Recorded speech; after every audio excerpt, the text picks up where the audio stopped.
Welcome back, everybody, to episode 15 of the TalkBall Tweakers podcast. You see Jake over there. He is doing the Florida chomp because the Gators are still dancing. Gator boys stay hot. Still dancing. We took a 1.5 week hiatus, a little break. What's it, season 2 now? Welcome back to season 2. Season 2. Yeah. Or we can eliminate the seasons. It doesn't matter to me. Okay. Regardless, we're in the stew. Uh-huh. Episode And we're 15. back talking basketball. Yes, sir. Not talking football today. Just strictly basketball because that is what is hot on the block. I am your host, Blake McQueary, back with my co-host, Toussaint Fancher, and Jake Mozarsky. Fellas, how we doing? I'm good. Yeah, it's excited to be back. First day of classes, but more importantly, the podcast is back, guys. Yeah. If you look at the TalkBall Tweakers bracket, we didn't do our finest because we went with St. John's Storybook. But Our bracket's fucked. Oh, boy. Yeah. our bracket's fucked. But in my bracket Cooked, group bro. with them, and I actually said this on the podcast too, I picked Florida to win, and them Gator boys stay hot. I've been on this train for a while. Go find the receipts, everyone, I swear. Jake's doing well, personally. They stay hot. It's been a good March, really good March, obviously. We could talk about the upsets, but 4 1 seeds in the Final Four. 4-1 seeds. And baseball season's underway, too. Baseball It's a perfect season's sports underway. time. NBA playoff time soon, around the corner. This is the best part of like the year with sports. Oh, yeah. Everything comes together. Oh, yeah, it's ramping up. So, without further ado, let's talk ball. Talk ball. Bro, this dude, I'm rusty. I'm rusty. I'm rusty. I'm rusty. And he I'm had rusty. a coffee, too. Two I'm coffees. disappointed. I'm rusty, guys. Yeah, too. Disappointed. We're not redoing it. No, it's cool. Moving on. First topic of the day, March Madness, a recap of, let's just do Elite 8, I think. Yeah. I mean, everything else is old, so. Recap of Elite 8. There were some good games. Yeah, I Pretty think, good games. not to cut you off, I think there were 2 really good games in Florida, Texas Tech, and Michigan State, Auburn, while Auburn led for the majority of the game. Michigan State just showed the fight of their program. I mean, we talked about them on this podcast a lot and just how complete of a team they are. Those were the 2 close games. Duke, Alabama, and Houston, Tennessee. Expected them to be closer, and they weren't. Yeah. Bama just didn't shoot well, and Duke's a really good basketball team. Yeah, absolutely. And then Tennessee didn't shoot well against Houston, one of the best defensive teams in the country. Yep. This is my time. I've been saying it for a while, ever since he hit that game-tying shot as a 7 seed last year, only to lose to KJ Simpson in Colorado. Walter Clayton is a bad freaking man. Yeah. And if you didn't watch him against UConn, where he hit 2 late threes to give Florida the lead, is he the closest thing we've seen to Steph Curry in college basketball in a while? His shot creation is absolutely ridiculous. I think Steph's insane. I mean, yeah. I look, I'm not saying Insane comp. I'm not going to say Walter Clayton, Steph Curry. Someone actually did say that to him in the Clutchness, post game. yeah. Clutchness, most clutch player in college basketball. Yeah, He's yeah. a closer. He's been that the entire year. And like I said this when we were up in the studio, Florida, they were going to be slept on. Yeah. And they freaking won. And their backs were against a wall. They were down 9 with 3 minutes left. Exactly. They couldn't guard Texas Tech. And it wasn't only Walter Clayton, but it was Walter Clayton when it mattered. Mm-hmm. And so, yeah, no, that was awesome. I was screaming in my basement. Screaming. Yeah, I mean, I think question I was going to raise is, out of the 4 winners, obviously all number 1 seeds, what did we see from them that can point to, okay, that team's going to win? Like, that team's going to win the Natty. I'll go fast with it. Oh, sorry, you go. No. You can go ahead. All right, cool. And then I'm going to cut myself off. Florida, they win close games, and they have Walter Clayton Jr. Absolutely. Duke, most complete team. Yep. First in the ACC in points per game, point differential. Yep. Defense, you could see again against Alabama, and they have the best player, Cooper Flagg. Mm-hmm. Auburn, they were the number 1 team all year. They probably have the highest ceiling, and they have Janai Broom, who's a mismatch for anyone. And Houston, defense, and arguably the best coach in Kelvin Sampson. And then I'm going to throw it to you guys. Yeah, no, those are literally the exact points that I was going to hit on. I mean, Florida, once again, you see that they just don't fall apart. Like, they can be down 15 points. They're not going to fall apart. They absolutely have the confidence to be like, no, we've been that team all year. We've been in the top 5, top 10 all year. We're talented enough. We don't care what the score is. And that adds to Walter Clayton's. I mean, that kid has some talent and some balls. Yeah. He has some balls. The shots he was hitting against UConn and then to do it again against Texas Tech, I was like, there's no way. Like, I can't go against that. Like I just can't. I cannot go against that. We'll talk about a little bit about that when we get into our predictions. Florida in the Sweet 16 one? Yeah. Were you Florida? He picked Florida. What? Yeah, I picked Florida. Okay. Yeah, I picked Florida. I picked Florida to end up losing to St. John's, I believe. Yeah. I think. In the Final Four? Because you picked Elite Eight, I think. Oh, in the Elite. Right? That sounds right. I think we'll leave it. We're high. I don't know. Yeah, in the Elite I think we just want to get. Yeah, we want to get they're in the same Yeah, section. So I was high on Florida. I know that. Yeah. Very high on St. John's though too, which fuck them. But yeah, that's like it. Walter Clayton's just insane. First team All-American. He's showing it. Duke, like you said, all-around team. They're the most complete team. They're the most talented team. I mean, those 3 freshmen are not playing like freshmen. They're playing like seniors, and they're all going to be They're all going to be top. They're all going to be lottery picks. So that's what makes Duke very dangerous. Mm-hmm. And then moving on, like Auburn, yeah, they've been the number 1 team all year. I think also depth. You look at Auburn. We were on the phone actually when we were talking about it, and I was like, Pettiford's not starting. Yeah, and I had never realized that Pettiford doesn't start for them. Yeah, it's ridiculous. That is ridiculous. They're the deepest team. That's ridiculous. In my opinion, they're the deepest team. Yeah, that's ridiculous. Because you could really go down the bench and go find 10 players. Yeah, they're 9 deep, 10 deep. Yeah, it's insane. It's funny because I sent also that tweet to our group chat. The Spartan fan was like bitching about their age. Yeah. Oh gosh. Which I really don't care, honestly. Like that's just college basketball now. That's college sports nowadays. Yeah, you're not gonna get around it. He could bitch about age all he wants. 3 out of the 4 Final Four teams, besides Duke, most of their starters, most of them don't have a freshman. That is what college sports is nowadays. Yeah. And then Houston, just defense and Kelvin Sampson. Like it's simple with Houston. I think that's obviously I mean, besides Florida, I think Houston's the 1 seed that like everyone would have thought was going to lose either Elite 8 or possibly Sweet 16 or wherever it may be. I think that was like, if there's any one of these number 1 seeds, I think Houston's the one that like is probably a dark horse in terms of everyone who doesn't watch college basketball. Which I mean, Florida too, but like if you pay attention like if you're semi paying attention to college basketball, you knew Florida was a very good team. Yeah, you could have seen the Gators coming. Yeah. I think Houston, like they've always been this move under the radar, move in silence thing. They're the best defensive team in the country. They finished 19-1 in the Big 12. Mm-hmm. He predicted Houston very early on when I was. He did. And they're really good, and they have the scoring too. Like LJ Kryler, Milo Susan, Emmanuel Sharp, Juwan Roberts is back. And they also have experience as well. Like they are very experienced. No, I think for one, Auburn, in my opinion, is the deepest team. So they obviously have that experience because they're a bunch of older players. Yeah. Mixed with Toussaint Pettiford, he's nasty, he's raw. Mm-hmm. Then you look at Florida. Florida obviously has Florida. I was watching them more closely when they played Texas Tech because I've been watching them, but I was looking at the very intricate things, and the thing I noticed is that they're also very deep in the bench. They literally have everything you need. Like, you want guard scoring, they could give you guard scoring. You want length and size, they got the tallest player in college basketball who doesn't even play. You know what I mean? Condon's a 7-footer, but you got a guy who's even 8 inches taller than him. So, and then you got Walter Clayton, who's just what can't I say about him? He's just a bucket. Yeah. And I have to be the first to say that I underestimated him. In full honesty, I didn't think Florida was this good. I thought they were really good. I didn't know they were this good. And he's stepping up to the plate and he's carrying that team. So shout out to him. And you look at Duke. Duke is just pure.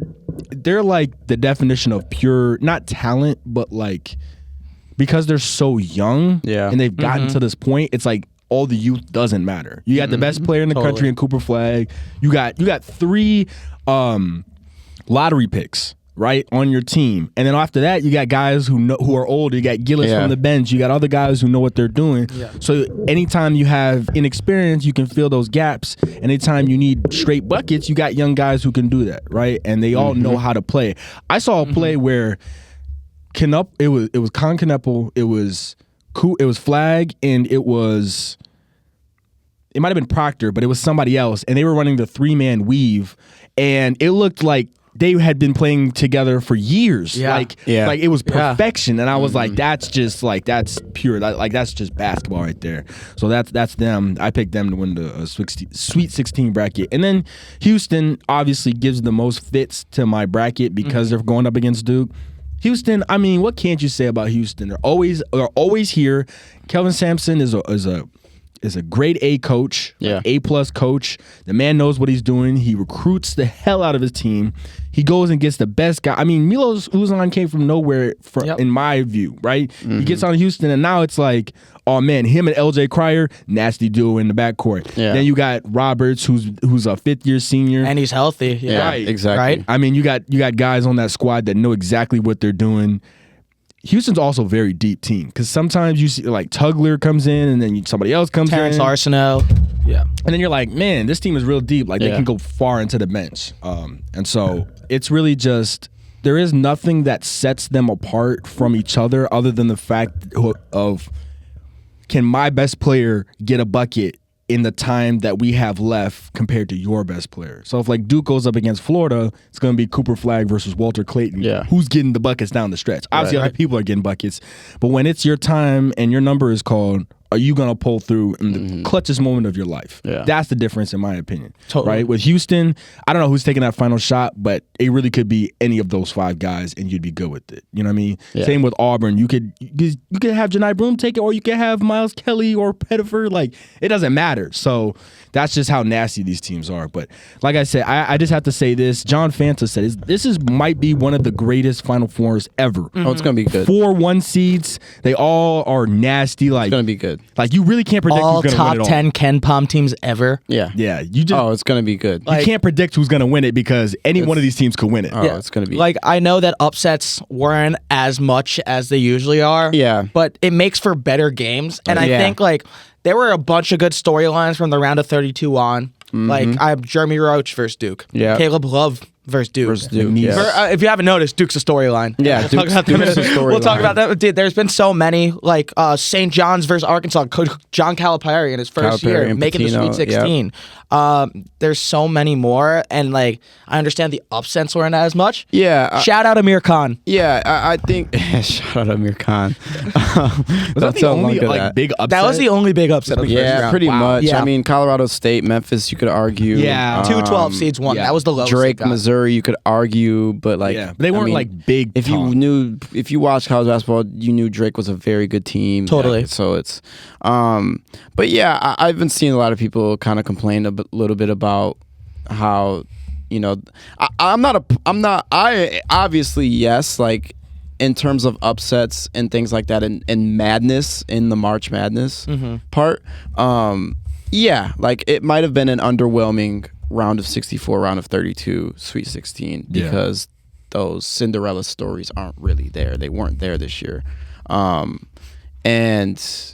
that's not to say that it's like bad basketball. Like it's not. Right. Because I'm on the side that like I said it and I even texted it to you guys like after the round of 64. I was like, that was the most underwhelming round of 64 I've ever watched. And it's not like saying it's bad basketball. It just there weren't upsets. Like there weren't real good upsets. I think it was sort of a fluke. The madness wasn't there. I think it was a fluke year, to be honest. I think it was a fluke year. Like I think there'll be more like upsets with because you gotta think about it also. Upsets like it isn't just the fact that it's an upset. There's something to go along with the storyline. Like McNeese, it was Amir Khan and FGCU all those years ago. It was Dunk City, it was Lob City, and like something has to go along with it. And these teams just didn't have it, right? Yeah, they didn't have the thing to make them. Like you can upset a team, but to be a storyline, you have to have something behind you. Yeah, and I just don't think these teams had it. And I think it's the better teams won this year. That's and I think. Now saying like I think some people are going to regret saying that like this was such a bad tournament because now this final Four is going to be the best Final Four that we've seen. Playoff ball we've seen. No, really, 100%. I fully believe it. I also think like only 7% of people picked 4 1 seeds making the Final Four. So it wasn't like everybody went chalk. 11%, I think. Yeah, something like that. Like I picked 7 to 10. Like I had all 4, and I'm just like, and real ball knowers aren't doing that. I don't know if it's gonna be all 4. No, exactly. That's why I didn't pick Duke, because I'm just like, this just doesn't feel right because it's March Madness. Exactly. No, yeah. I seen somebody. It was somebody made a funny tweet yesterday. I don't know like the exact verbatim that he used and words he used, but he was basically like, "Oh, you're bragging that you picked all number 1 seeds." He was like, "I mean, what is it like to live life a scaredy cat?" Like, you know, like if you real life no ball, you're not picking all number 1 seeds. Like we're gonna laugh at you before the games start. Exactly. Even if they are the 4 best teams, just feels wrong because that's just what the tournament is. What you said about Duke is my same feeling. I had Duke losing in like the Elite 8 or something like that because I thought that they're too young. He was like real ones had McNeese over Purdue, and real ones predicted Duke to lose to Bama or you know. I did both of those, so I guess I'm a real one. Exactly. Like real ones picked Auburn to flake out in the round of 32 or Sweet 16. Like, dude, like if you that is why I didn't pick the number 1s this year, because it's like I never pick all number 1s anyway. You remember what it was? You remember what it was 2 years ago? Yeah, San Diego because I know what this tournament is. He mentioned this in class earlier. Like San Diego State, FAU.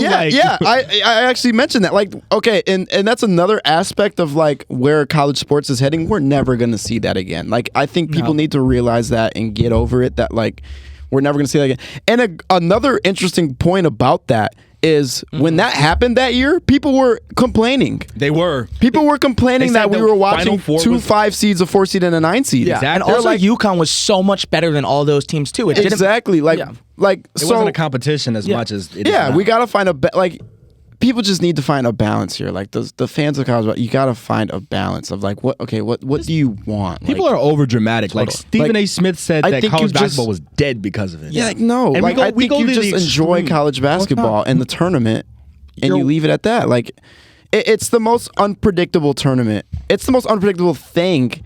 Like it was a stat. You're better off winning the lottery 2 years, twice in 1 year, than you are to pick a perfect bracket. Like, it is the most unpredictable thing. So there shouldn't be any expectation of what's going to happen. Yeah. And there shouldn't be any, I'm pissed off this didn't happen, I'm pissed off that didn't happen. Like that.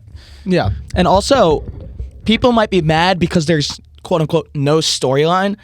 There is a storyline for every team in the Final Four. Can Duke win its first national title under John Shire, complete one of the best seasons ever with the best freshman ever, arguably in Cooper Flagg? Can Houston or Auburn both have never won a national championship? Florida has only won 2, and they're the only school in the past 30 years to win both football and basketball. Are the Gators finally back? Right. Their storylines, and like any casual, these are 4 of the best teams ever. In terms of talent, because of the way they produce, in terms of coaching, all 4 of these coaches are incredible. Yeah. I can't believe I'm saying John Shire's incredible as a Carolina fan. Oh my God. It's in San Antonio, where it was last time. It was all 4 1 seeds. And you're not only in for 2 good games on Saturday, Monday, whoever gets there. Oh, yeah. Boy, oh, boy. No, I texted this to you guys. I said the national championship is going to break viewership records. Yeah. Because you're going to be the 2 greatest teams to face off in the last, probably 5 to 10 years in terms of the matchup. And also, it's not only these 4 games, it's not only the Elite 8. You could go back to the Sweet 16. Bama setting the tournament record with 25 threes. Yeah. Duke and Caleb Love. Bama was that's a storyline. Texas Tech coming down. It was just 2 rounds that people started complaining because they wanted the upsets. The Texas Tech game was incredible, and then Michigan State beat Ole Miss by 3. Yeah. Like Michigan-Auburn, Wolverines lost, but Michigan was up in that game. That was a good game. That was a fun game to watch. Really good game. Then Purdue-Houston, yeah, that was a great game. Yeah, that was a good game. Buzzer beater. I thought Braden Smith was gonna. We can go back and see people. It's the outcome of things that people look at versus what happened. If Derek Queen doesn't hit that, we have an upset. You know what I mean? Yeah. And then people aren't saying as much. Right. If High Point beats them, if Drake wins another game, people are okay. But here's the thing: what do people want to see? Upsets and people and all these 5 and 9 seeds go far, or do you want to see the best basketball you've ever seen in your life? Because this is the best basketball we've about to see in our lives. Yeah. And so do you got to choose one. You got to stay on one side. You either want to see nothing but upsets or you want to see good basketball. You can't say I want good basketball with upsets. Like sometimes you it's one or the other. I understand that, and I like where I lay like my case, and I rest in peace on this topic is I think that whatever happens, regardless of what happens, you're watching the best like 3 to 4 weeks of sports, like ever. Like March Madness is the best thing like in sports. Yeah, you could argue Super Bowl, obviously, like that's like Super Bowl is the greatest like game single, like that's the greatest game, but like this is the best ongoing like matchup tournament style thing. Like that's the best thing. There's nothing there's nothing that compares to March Madness, and the thing that makes March Madness so great is the unpredictability. It's not. See, I think people are missing the point of March Madness. Anything can happen. The point is not let's promote these small schools so that they can win these games. That's great. I have no problem with that. But the whole point of March Madness is the unpredictability. Yeah. The fact that we have 4 number 1 seeds in the Final Four is unpredictable. Yeah. Nobody really predicted that. 2008. Yeah. So that's unpredictability. You can't say, oh, I want upsets. I want all these upsets. And then 2 years ago, you're complaining when all these upsets are in the Final Four. And now you have 1 seed and you're getting the best seed. And now like, 2 years later, you're changing your mind. Yeah. You can't do that. Yeah. You have to have it one way. Yeah. And we could preview these games in a second, but as people that have watched college basketball this year, you are watching 4 teams that were dominant the entire year, and they showed it in March, which withstands every test and every battle. Yeah. And they made it to the Final Four. Yeah. And now it's the 4 biggest heavyweights in the country, and they are going to throw slugs at one another. And I think if you look at last year's Final Four, NC State was a great story with DJ Burns. They got rocked by Purdue. Exactly. And then Alabama beat Carolina, the 1 seed, and then beat Clemson in the Elite Eight. Yeah, they beat Clemson in the Elite Eight, got rocked by UConn. Yeah. And then UConn killed Purdue. That's a little underwhelming. And so I'm not going to say this Final Four is going to be better because there's a chance there's blowouts. I don't see it coming. I don't see blowouts happening. No. And absolutely. I think it's going to be awesome. And I think that's a good way to get into the games, right? Yeah. Anything else to add? Or? No. So moving on to Final Four, I mean, we can give predictions and give quick analysis. What's going to happen? Who's going to win? Who gets to the championship game? And then winner. Totally. You want me to go? All right, I'll go first.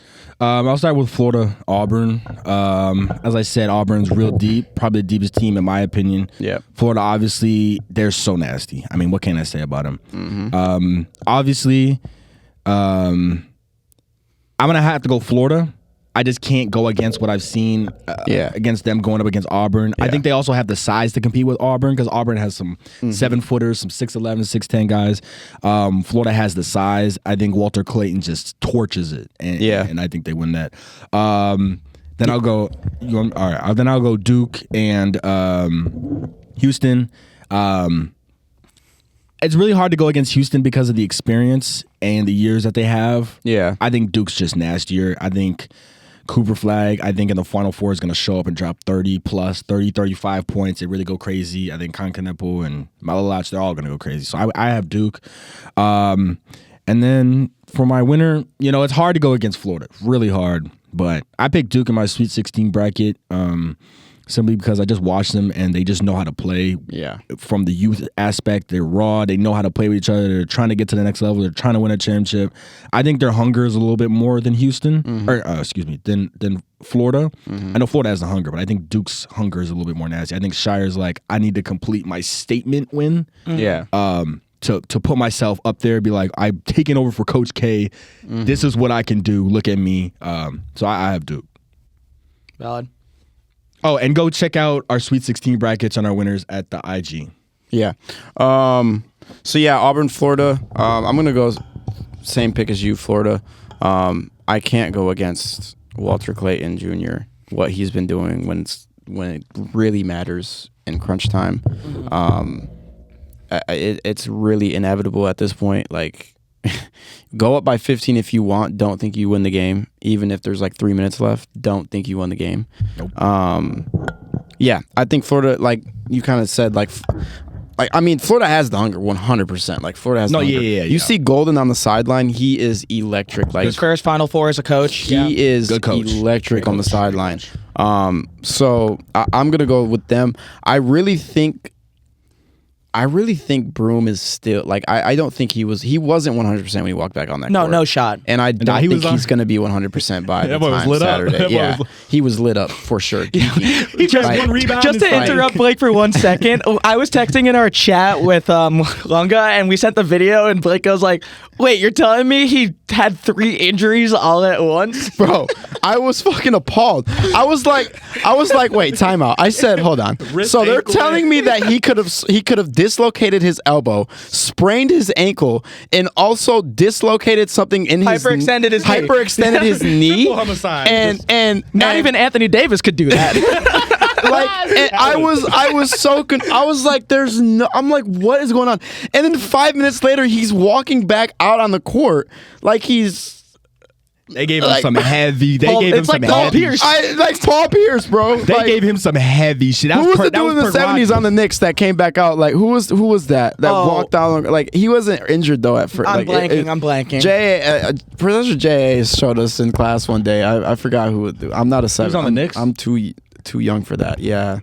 I don't know who it was. But anyways, besides the fact, like, he just walking back out on the court. I'm like, there's no way he's about to play. Like, they shot him with like horse electrolytes. They about to give him 2 more of that for this game. Like, there was something in that locker room that and he was saying to his teammates and his family, he's just like, I'm done.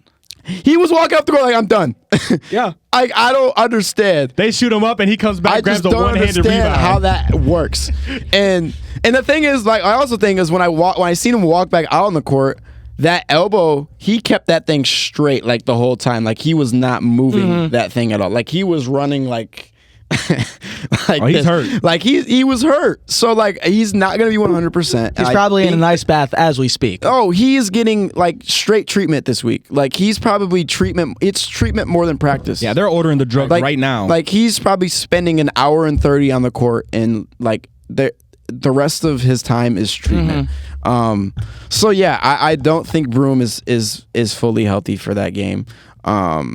And it's not like they need it matchup wise, because you look at Florida and it's like really their guards and forwards, like their big men are good. Like Alex Condon's good. He's not great. Yeah, they rotate 4 guys. Exactly. Yeah. So I like, what's it his is name? What it is. But the guy got the same hair as you, Hagglestead. Oh, Hanlockton. Great story, by the way. I'll talk about that when I go, because Hanlockton's a great story. Yeah. So yeah, I have Florida in that game. Duke Houston, really good game. I'm going with Duke because they are the most complete team. They're top 10 in offense and defense.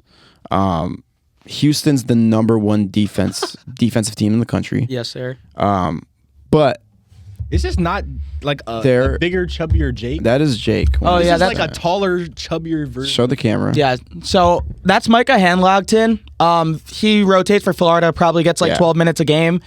Last year in the SEC tournament against Auburn, and then I'll let you finish, he snapped his leg, snapped it. And he was supposed to take a medical red shirt, but Florida, dealing with injuries, Alex Condon was out for a while, Sam Alexis out for the season, and he forgone his red shirt. Yeah. And so he got summoned. Also, if you see Florida hit a 3, he's always like this, puts up the call. Yeah. It's cool. Good story. Yeah. Anyway, sorry. So yeah, Duke is top 10 in both offensive defense. Houston's the best defensive team in the country. But can they score the basketball efficiently against Duke's defense? I don't think they can. I think Duke is too talented. They are too complete. They run the way that Duke runs their offensive sets. It's absolutely amazing to see and go watch again and go break it down, because they run them so perfectly to what they have on offense, and they have everything. Like Tyrese Proctor, a playmaker who can shoot. They have Con Kneppel, who shoots the hell out of the ball, and actually kudos to Con because he's gritty. He is gritty. He is much more than a sharpshooter, right? Like, no offense, you need that gritty white boy on your team. Like, you need the gritty white boy on your team. Hey, I was the gritty white boy in basketball. I mean, they got two of them. Like, they got two of them. Yeah, but like, Cooper's gritty as well. But Cooper, like, that's not his identity though. Like, is what you know who Cooper Flag? Cooper is just a unicorn. Cooper is like one of a kind athlete. Like, can I throw a generational real quick? You know who he kind of reminds me of in his game style? You might not like it. Kawhi a little bit. No, I see it. Well, I could see Kawhi because he can do a little bit of everything, but also score 30. I can see a Kawhi a little bit. But yeah, like Malalock, absolutely amazing. Just throw the ball up to him at that point. He is physical down there. So, like, they just have everything. And, like, they have the depth, too. Like, they have Gillis who transferred in from Purdue, grad transfer. He can shoot the ball. Malik Brown's back. Malik Brown's going to be back. Simon James is like he's a good piece for that team. Yeah. So I mean, they're just complete. So I like, it's going to be a good game, and it sucks Houston has to play this Duke team because I would want to see Houston get there because, like, they've been good for so many years. I want to see Calvin win one. Don't get there. So yeah, I have Duke. Cool. Oh, you want to do your natty now? Natty. Yeah. Did you do your natty? All right. You could wait if you don't know yet, and I could do my final four. I mean, it's the same. Like, it's the same. Like, what I've said. I think Duke's gonna win. I do. I really came into this tournament and I didn't think that Duke was gonna. I really thought they were gonna get upset at some point before the Final Four. And if you know me, you know if I'm not rooting for Michigan, I'm rooting for Duke. And it's been like that for years. Like, Duke is my team. I love Duke. But I did not see them getting. It's every year Duke is so good, and then they get to the tournament, they get to postseason, and they just fall apart. And we haven't seen that from them. And I think it comes to show, like, this is the best Duke team we've seen in pretty long time. Long time. Maybe ever. It might be ever. Probably. If they win, it might be ever if they can win. This team is. If they win, it's legitimately probably the best Duke team we've ever seen. It's up there with the last time Duke won. Yeah, absolutely. And I didn't believe in John Shire, but I've been seeing his clips like all March Madness. Like, he gets that locker room going. And it's also like they love him. Yeah. Like, he is like, Coach K had him prepared for this role. Yeah, even going back to the Coach K era, you could hear players talk about him. So, exactly. Yeah, sorry. I mean, he was a player that was there. Yeah, exactly. So he knows the Duke culture. He knows what it takes to get there to win. So, I have Duke. Like, that's just where I'm at. Yeah. No, I that's a good pick. And I'm a UNC fan. So let me start this off. I'm not going to talk too much. I'll start with Florida-Auburn. So there's a few things to look at this game, right? One, they played in February. Yeah. Auburn was 9-0 in the SEC. Florida walked in there without Elijah Martin. Yeah. And they not blew the doors off them. Yeah. They won by 9, but they were up by as much as like 17 in that game, and they did it in typical Florida fashion. Yeah. Like, Janai Broome had a good game, but Florida shot the lights out, and Walter Waltered, right? Florida has the best backcourt in the country, and I've been saying this for 3 months now, in Will Richard, Walter Clayton Jr., and Elijah Martin. Yeah. Auburn's backcourt is right up there, too. Yeah. Miles Kelly, Denver Jones, Tahad Pettifer, Absolutely. Chad Baker-Mazzara. Yeah. Very good. You could go back to the clip where I started going like that, and they had so much coffee. And now they're back. And looking at this game, I said this once we were in the studio. I said if I had to pick a team right now, it would be Auburn, but give me Florida in the SEC championship. And then I changed it after. Yeah. I think Florida wins this game. I think the biggest thing is, can they contain Janai Broome? Yeah. And every answer is giving me yes. Yeah. Because they have Alex Condon, Thomas Houck, Ruben Chenalou, and Micah Hanlogton.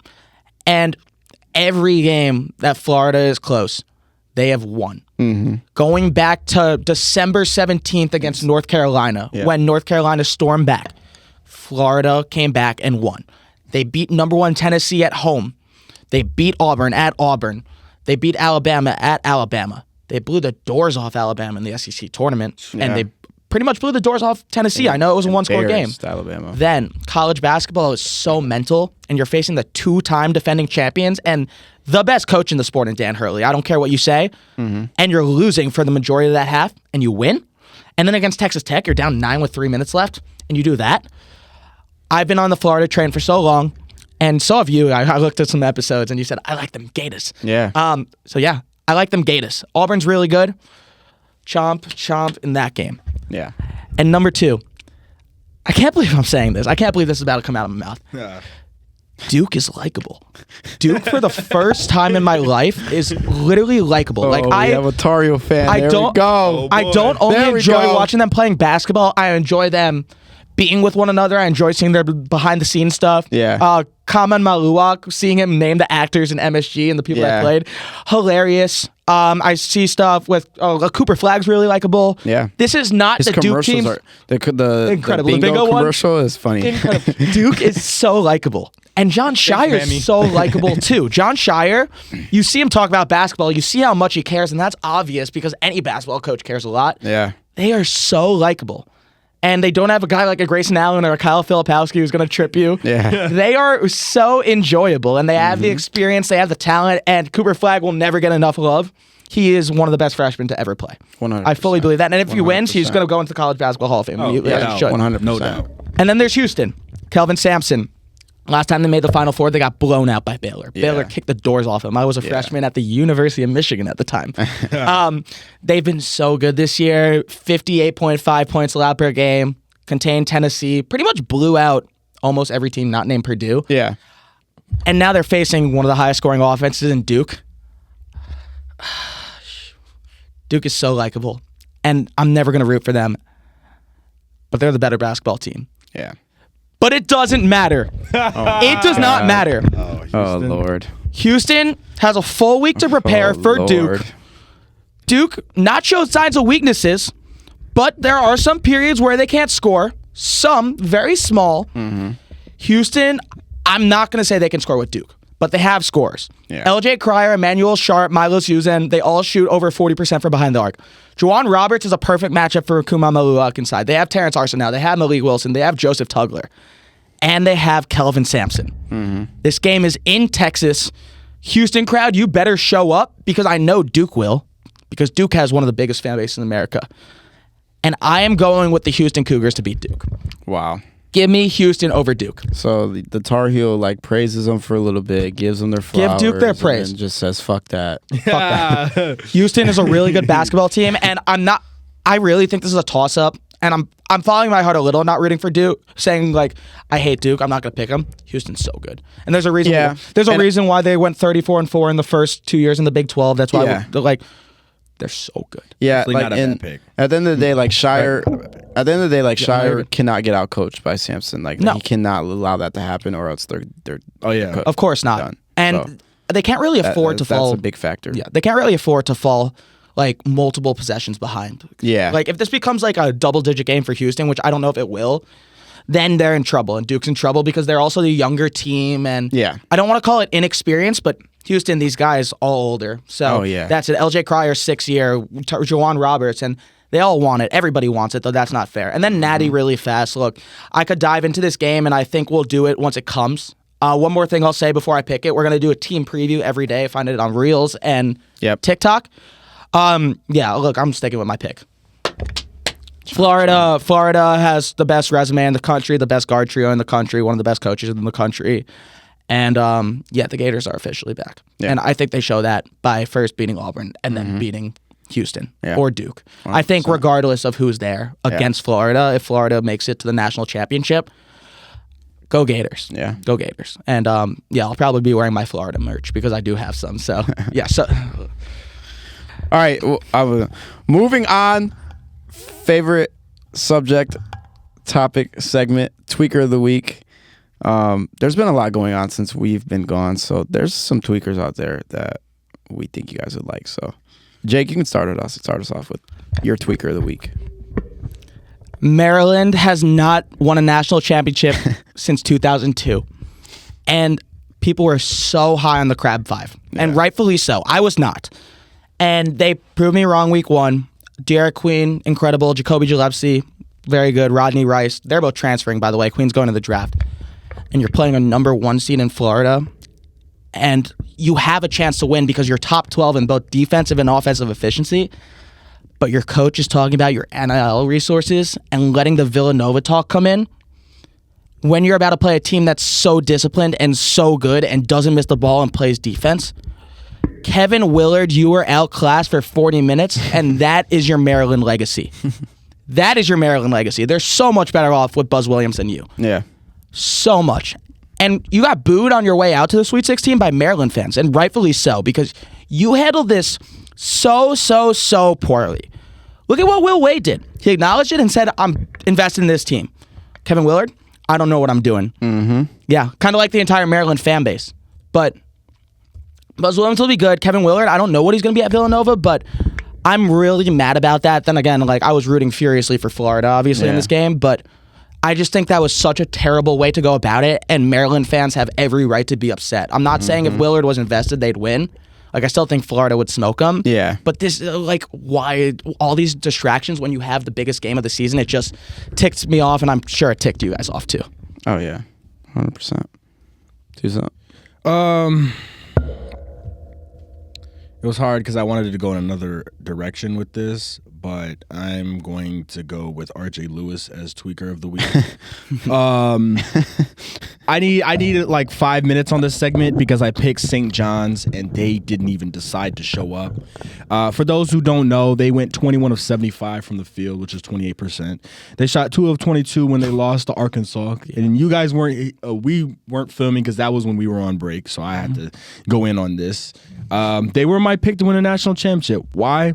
I listened to the halftime speeches. I watched the games, the grit, the toughness, what Rick Pitino instilled into this team.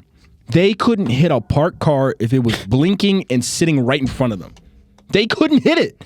It was ridiculous to watch. They could have put me in some St. John's uniform and I would have shot better than them. Seriously. I can jack up shots just like anyone else. Offer me $2 million and I can do it. Mm-hmm. Like, maybe I still got some eligibility left. Give me another waiver. Come on. RJ Lewis, your tweaker of the week. If you didn't know, RJ Lewis, who was the Big East Player of the Year, decided he was going to, 1, enter into the transfer portal, and 2, test the waters for the NBA draft. I got news for you, buddy. After the performance you showed, 3 of 17, dropping 9 points, being the best player on the floor, and having one of the worst performances, you decide it's in my best it's in my benefit to transfer after you went 3 of 17 in the biggest spot of your life. And you decide you're going to go test the waters. Why? For what? Yeah, everybody else for St. John's is coming back, and they just added Bryce Hopkins. To go undrafted? He's not getting drafted. Yeah, I don't think There's 2 rounds and you shot terribly, and this is how you respond. There's one correct answer here.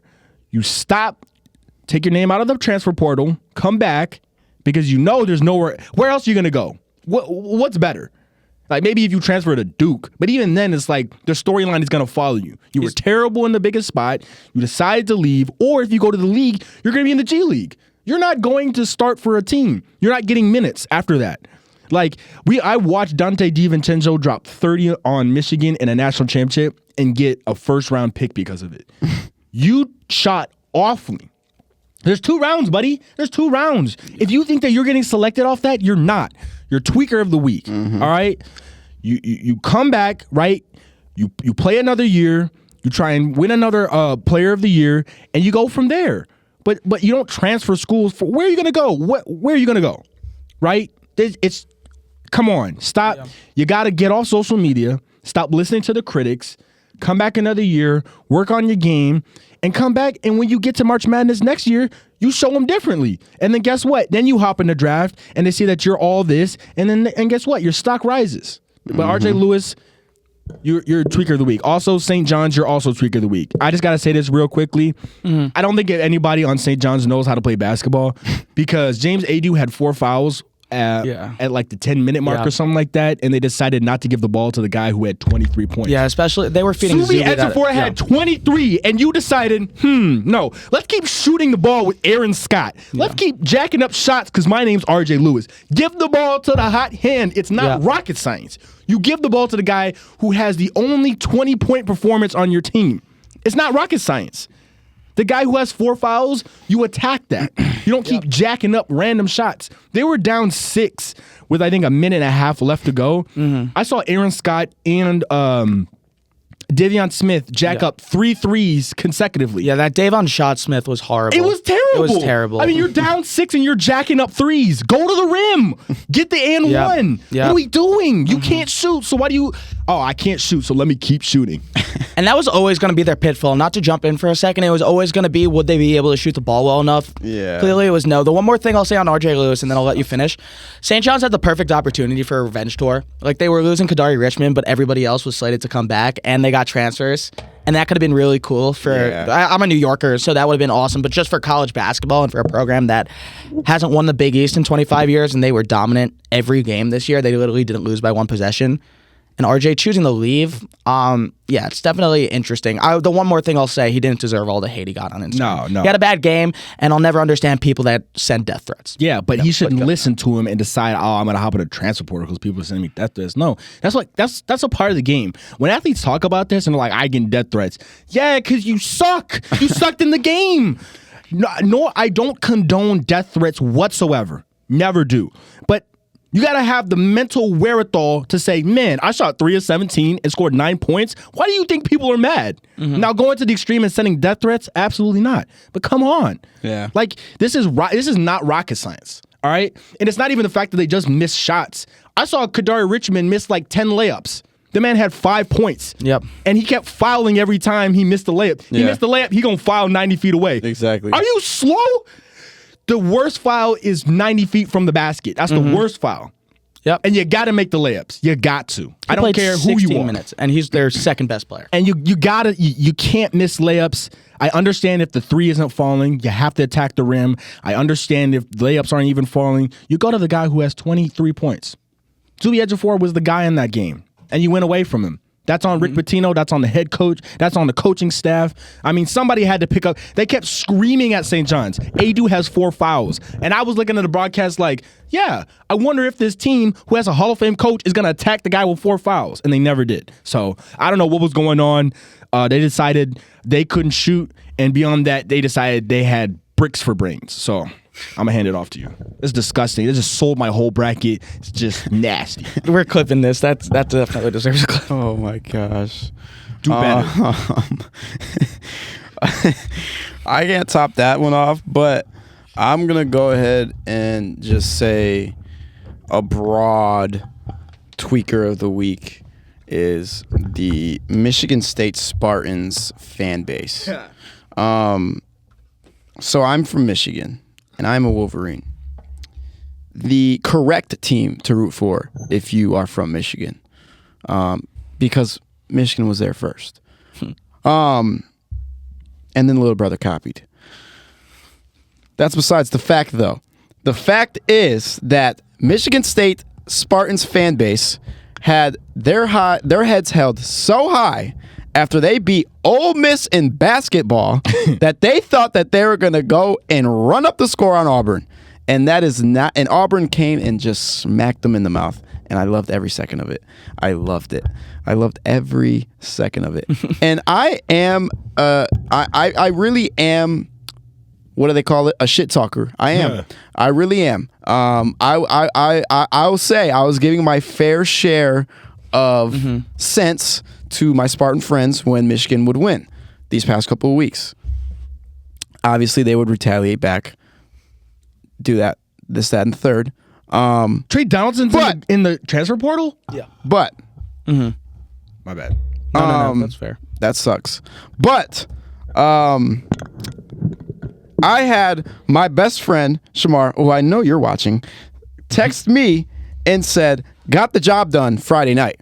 Well, I didn't get that same text on Sunday. So, what happened?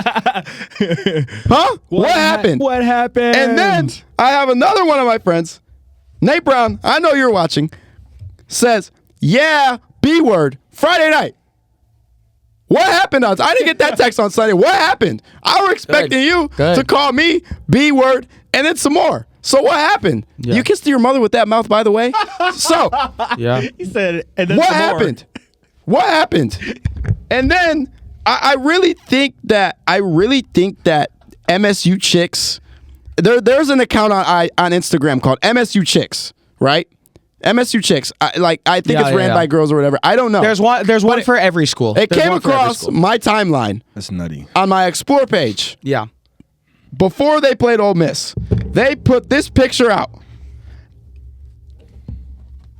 Will you show this to the put that in the camera, please? Put that in the camera. You got this? Put that in the camera. I got it. Put that in the camera. And this is no shade to the basketball team because I know they didn't have anything to do with this. Nutty. They had nothing to do with that. Nutty. What is that? What is that? What is that? Maybe it was some foreshadowing to Sunday. That's crazy. Maybe it was a foreshadowing to Sunday. We're gonna, show up in our dresses and play Auburn, and hopefully we can beat the #1 team in the country. In our statement, nope. Our statement hot pink dresses, our pencil skirts. Maybe we can, do this, do that. Mm-hmm. Middle fingers up. Middle fingers up. They even got Izzo in there. They even got Izzo in that picture. Yeah. I mean, heads were held too high. Oh, totally. Too high. Totally. I knew some people that went to Nashville. I knew some people that went to Nashville. State fans went to Nashville. Waste of money. Waste of money. I mean, geez. Could you imagine? Just let's go to Nashville, watch the game. We're gonna be at Auburn. We're gonna be in the Final Four, and then you lose. Like, what would you do in the middle of the bar? Yeah. And you know what Michigan did that Michigan State didn't? They led against Auburn, like a real lead. Yeah. So they didn't lead at all. Yeah, they didn't lead at all. Yeah. So that's my Michigan State fan base. Yeah. Tweak of the week. Yeah. Trey Donaldson's definitely transferring because of Elliot Cadeau, by the way. Because Pod, I don't know if you could see this, but Trey Donaldson on his story just posted broken heart and a black screen. That's yeah, but we could talk about that whole transfer portal BS. Transfer? The other money. Cadeau. There's a lot of people in the transfer. It's Esar's in the transfer portal. Holloman's in. Yeah. Where's Holloman? Yeah, Holloman entered the portal. I don't know. I mean, we're gonna know this by next week. They're all gonna commit so fast, so we'll be able to talk about it's it. all money. Yeah. They're offering the biggest buck. Is it time to wrap it up? Yeah, we can wrap it up. Go freaking Gators. Go Blue Devils. Blue Devils, baby. Blue Devils. Duke. That is it for episode 15. As always, go run up social medias, TikTok, Instagram. Go check out our Sweet 16 brackets on Instagram. We included Lungas and Matais from what episode? I think that 13. was like episode 13 or 12 that they were on. So go check those things out. Check out our team previews when they come out. Team previews will be out. We will be doing Final Four previews every day this week. So check those out when they come out. Those will be, of course, Instagram, TikTok. I think we'll probably post them on YouTube as well. YouTube Reels. And then as always, like, subscribe, comment your Final Four predictions and your winner, your national championship winner this week. But yeah, chomp chomp. He's saying I'm not saying chomp chomp. Gator boys stay hot. That is it. As always, stay fly.